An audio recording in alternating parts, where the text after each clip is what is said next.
Good morning everyone, today we are going to be talking about the Dengeki article. You may have noticed that the camera looks a little bit more higher quality. Now before we begin the video, I have a small amendment or announcement to make about my actual outfit.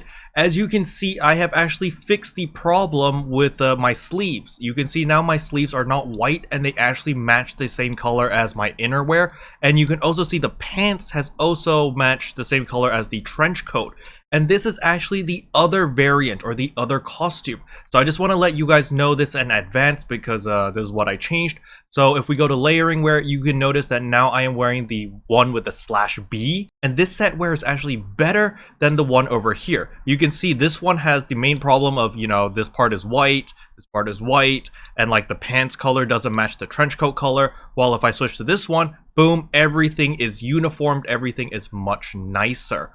However, keep in mind with this version or the /B variant, the little muffler, that cannot be changed. That color can't be changed, while with this one you can change the color. So that is the main difference between these two, but I'm just letting you guys know that, hey, I'm rocking the one with /B because, you know, it makes it look a lot nicer. It's a lot more uniform now in for me at least, or at least in my point of view. Now another thing I want to talk about is of course the face type. I got a lot of people asking me what face type I'm using, eyelashes, eyebrows, all that. So my face type is the snip face. Everything is default. I did not change anything here. As for the eyes, I am using the Illustria IC.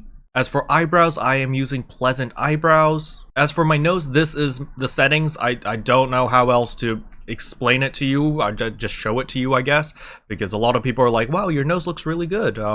Yeah, I guess. I don't know. I didn't change much. I changed a little bit about it, but not really that much. And the last thing a lot of people asked was my makeup. So I do use 2 layers of makeup. I use the Monica cheek over here, or the Manonica cheek, as well as the Cordial Rouge. So I do put the blush a little bit more heavy, so you can see that there is the little pink blush under the eyes. So by layering these two together, this is the final result. So hopefully that answers all the questions about my character's fashion. I am extremely happy with the final product, especially now since the sleeves are actually uniform. Everything just looks chef's kiss fantastic. Let me know in the comment section below if you want me to make a dedicated video about designing a character or like how to make a character look good. I'm not a fashionista, just putting that out there. I literally just keep trying things until I think it looks good. But nevertheless, if you guys want me to make that video, I am more than happy to do so. Anyway, without further ado, let's begin the video.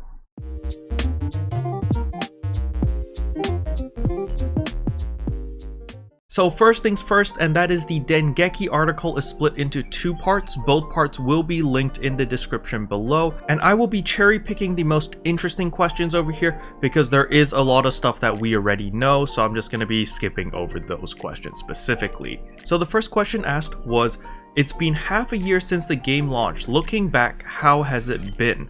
And I think Hiro's answer was actually really interesting. It says over here that, you know, before the game was launched, there was a lot of hype for NGS and a lot of people were really interested in trying out the game. You know, it's open world and everything about the game just sounded amazing. So upon release of NGS, they were very happy that, hey, we finally pushed this product out. A lot of people are going to be able to enjoy the game and have a good time. However, they realized that there was insufficient content as well as infrequent updates, which was basically killing audience retention. So people are just like, yeah, we don't want to play this game anymore because there's nothing to do in this game. And so they realized this really quickly, and thus they quickly got to work and they started making some major changes in the 2022 roadmap, which we'll go over in a second. But first of all, I want to talk about the developer's perspective. So when they originally released NGS, the reason why they thought the content was enough to begin with was because they assumed that everyone was going to play every single class and level it up to level 20 as quote-unquote content. And the reason they believed this was because when episode 6 came out with the Luster class back in base PSO2, there was a huge surge in player base, mainly because a lot of people wanted to play the Luster, and the episode 6 story was really badass and kick-ass and was awesome, by the way. And so there were a lot of people that did come back to the game.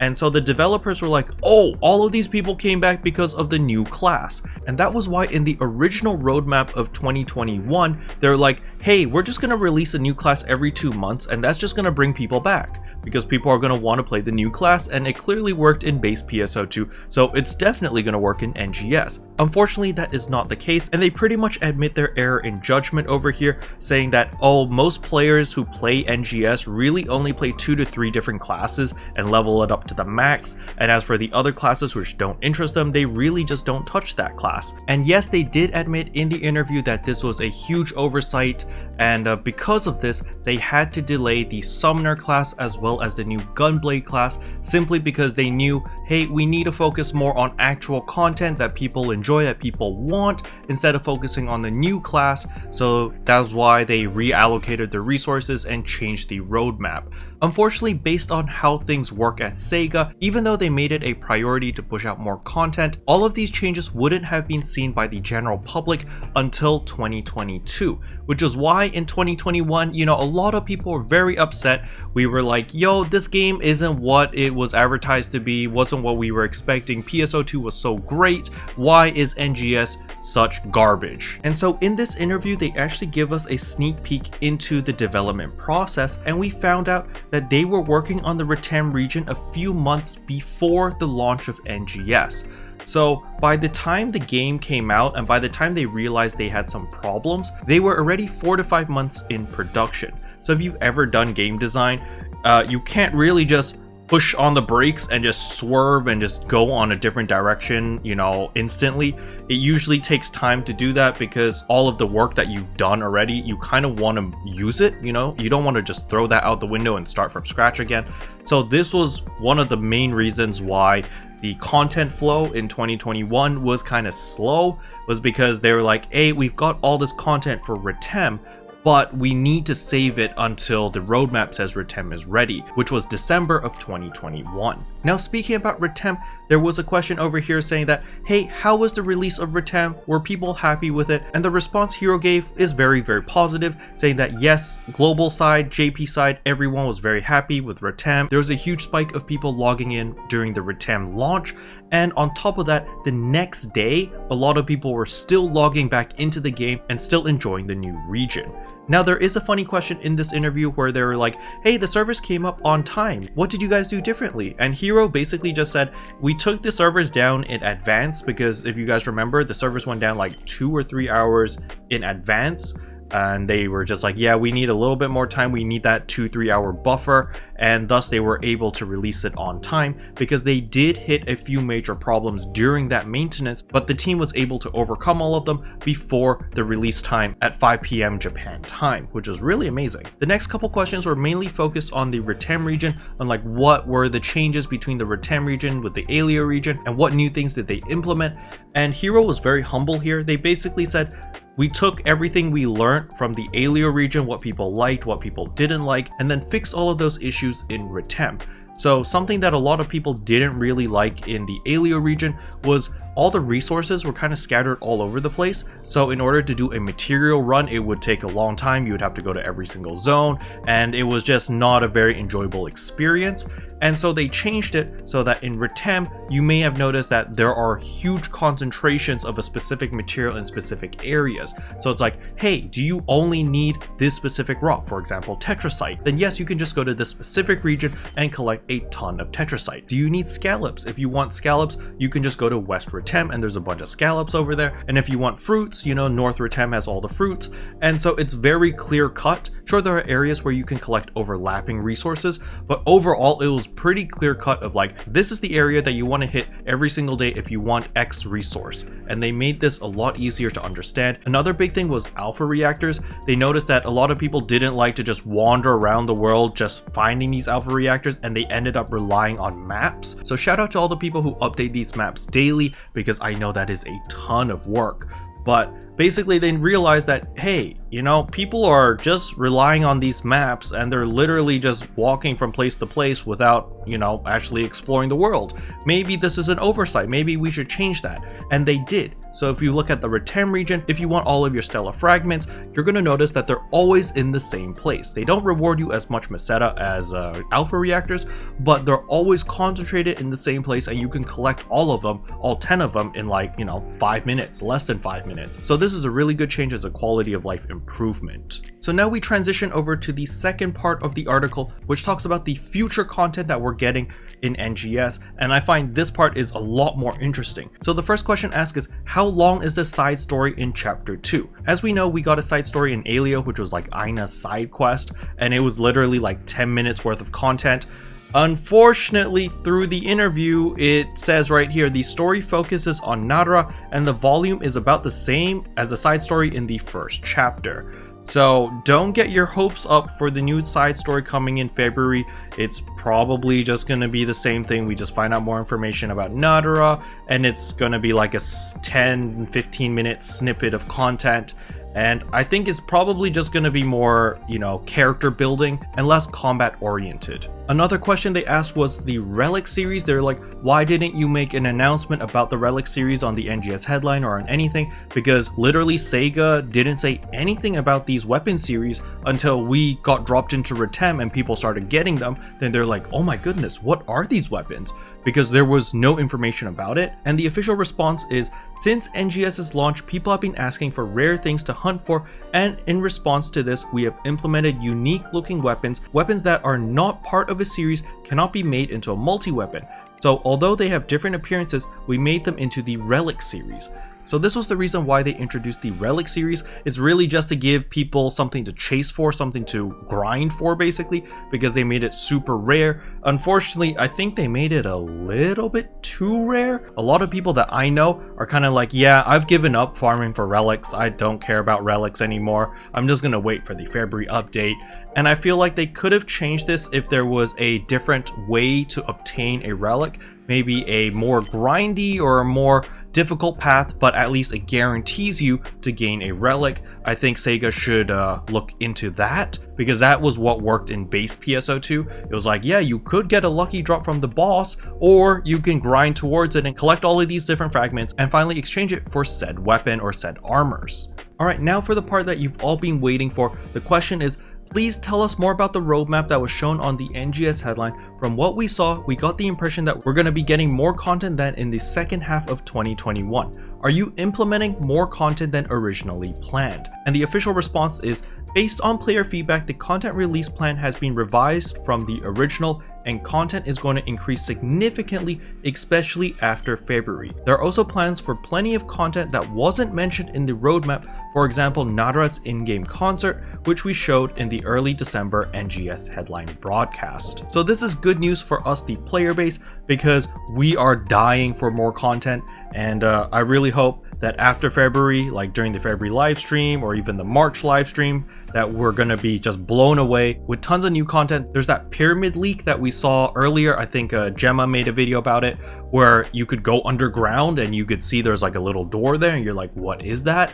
Could that be endless quest? Could that be divide quest? Could that be like some sort of repeatable content that we can grind towards? Maybe there's like 100 floors and you gotta clear each floor one at a time. That would be interesting. Stuff like this, I'm really praying and hoping that that is the content that they have planned for us. But again, we're just gonna have to wait and see.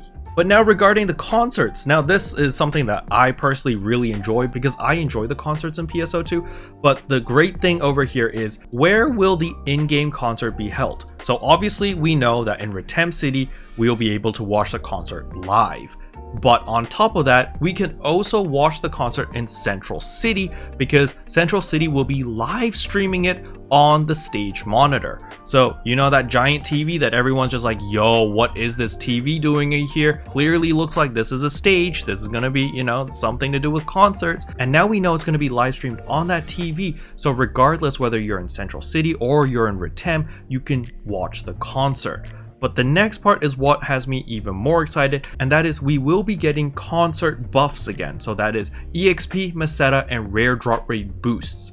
So for those who have never played the base game, as long as you were in town when the concert happened, it didn't matter what you were doing. You can be augmenting, upgrading stuff, talking to your friends, browsing the market. As long as you were in town, you would receive all of these buffs. So let's say that you don't want to watch the concert, but you want to receive the buffs. Simply go to town, AFK there until the concert is finished, and boom, you get your tri boost, which is EXP, Meseta, and rare drop rate, which is really nice, and I'm glad that this is coming back. Now, the interviewer was very cheeky, and of course they asked about the Dark Falls battle, but Hiro didn't tell us anything, unfortunately, so tough luck there. Next up is a new change coming in February, which is a title requirement to use the personal shop's new features. So for those who don't know, there is going to be a specific special title which we're going to need to achieve by selling items on the market or buying items on the market, and once we achieve that title, then we unlock further features in the personal shop. So a lot of people may be asking, hey, this isn't fair, why are they making it so difficult for free-to-play players? And the main reason is because this is their way of combating RMT, also known as real money trading. So there is a whole botting situation in NGS, and they just want to deal with it once and for all. So this is a little bit unfortunate for free-to-play players. You know, it will keep us down for a little while, but as long as you continuously play the game, and as long as you keep hoarding up your 3-day passes from the mission passes, then you should be able to receive this title, you know, within 2 to 3 months, I want to say. Just a side note, these titles mainly have to do with how much Meseta you've earned by selling money, how much Meseta you've spent by buying things, and how many items you have sold. I think these were the 3 different title or criterias that I remember. I'm sure there might be a few more, but those are the main 3 that I remember. So basically anything to do with the marketplace. So you just got to make sure that when you do get your shop pass that you manage to sell a lot of items. That is title number 1. That you do make a lot of money, that's title number 2, and you buy a lot of things and spend a lot of money, that's title number 3. Next up is a little bit of information regarding the spring event. So during the spring event, we will get a specific urgent quest, which is spring inspired. And during this urgent quest, this is considered a quote-unquote seasonal urgent quest. But on top of that, we will also be able to exchange our event currency for extra triggers for this urgent quest. So let's say that you really enjoy this seasonal urgent quest. What you could do is you can use your seasonal points, which you farm for and you cap out every week anyway, and use these points to exchange for these seasonal capsules and run them even more or whenever you want with your friends. But more importantly is you can hold on to these capsules, and when this seasonal urgent quest goes away, because you know the season ends, you can still use those capsules in order to play the seasonal urgent quest even though it is not quote-unquote currently available in the game. And this is really cool. This has been a thing in base PSO2 for a very long time, and I'm glad that they are bringing it back because triggers are definitely a great way to level up, to farm money, as well as farm for rare items in general. So I like this change. But on top of just exchanging seasonal points for triggers, they are also looking into other avenues on how a player can obtain triggers. If we want to look back on base PSO2, there were only 2 ways to obtain triggers. One was Sega simply just gave you triggers, and the second way was to spend your star gems to purchase triggers through the Fresh Find shop. Unfortunately, we do not have the Fresh Find shop in NGS yet. I do hope that they do bring back the Fresh Find shop into NGS in some capacity with just NGS cosmetics exclusively. I think that would be really nice. But they could also add these triggers into the special scratch, since that is currently a thing. So yeah, keep that in mind. Next up, they talk about the 3rd region. And unfortunately, we don't get much information about the 3rd region or the new region coming out in June. All Hiro said was, we have plans for actions and gimmicks exclusive to that region that are not available in Aelio and Retem, so please stay tuned. So this sounds pretty interesting. I'm gonna assume that we are going to be able to go to the snow region next and not the volcano. I think the volcano is going to be the last place. That's what I personally am betting on. And so in the snow region, what can you do that you can't do in any other region? Maybe ice skating? Maybe in certain combat zones, the floor is going to be slippery or something. Or maybe there's like blizzards, and when the blizzard comes, you get cold and there's like a cold meter, you got to get warm or something. I don't know, but this is pretty much all they said. But they did also note that the new region will have a harsher environment than Retem, and there does not seem to be many inhabitants. This leaves it really vague. It could be the ice tundra, that's, you know, really harsh environment. Could be a volcano, that's also a very harsh environment. So Hiro chose his words very wisely here and kind of left us in the dark. Next question is about the Summoner class. Hiro basically just said the regular PR stuff saying, hey, you know, we pushed it back to the second half of 2022 because we need priority on content. However, he did give us a snippet of information over here, and that is the work on the Summoner seems to be progressing fairly well, and it seems that there will not be a pet raising element as it was in PSO2. As for the gun wielding class, they seem to still be deciding a name for it. So, Gunblade class, don't even think about it. It's gonna be a while. They haven't even thought of the name yet. But Summoner class, the pet raising element was a pain in the butt. You had the stupid candy box where you had to crush candy and play Candy Crush and blah blah blah. It was mind-boggling. I'm too dumb to understand how that entire system worked. I'm sure Uber is reeing in his corner right now, going like, "Caro, you're an idiot. It's so simple."